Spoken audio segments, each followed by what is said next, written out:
Bonjour mesdames, donc à la question grossesse et ramadan, que puis-je vous dire?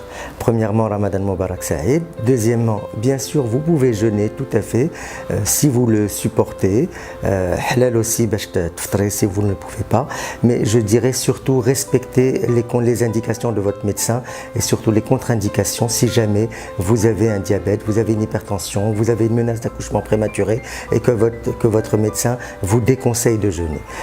Sinon, ce qui est important, c'est d'éviter les sucreries. Je sais que Ramadan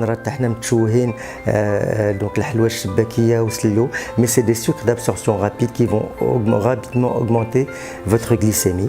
Il faut avoir une alimentation équilibrée, ne pas sauter sur le ftor et prendre toutes les calories dont on a besoin de la journée au cours d'un seul repas. Non, il faut manger équilibré, ftor léger, dîner et sahur aussi, répartir son alimentation au cours de ces 3 repas. Il faut aussi beaucoup boire, donc au moins 2 litres d'eau, de l'eau, des tisanes, du thé. Éviter les excitants comme le café, mais surtout donc éviter les sucreries. On n'avait pas besoin de sucrer les jus de fruits, on n'a pas besoin de prendre trop de sucre d'absorption rapide, je le redis.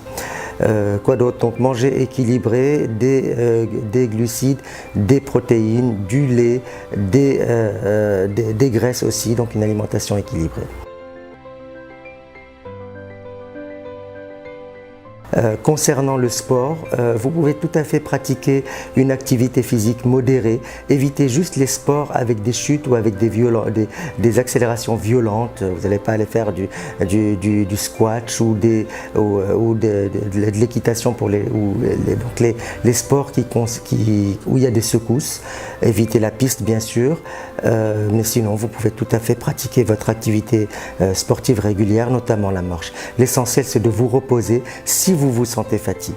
Dernier conseil, arrêtez de fumer. Il fallait le faire dès le début de la grossesse, mais si vous êtes accro à la cigarette, n'essayez pas d'en allumer une dès la fin du jeûne. Voilà, merci.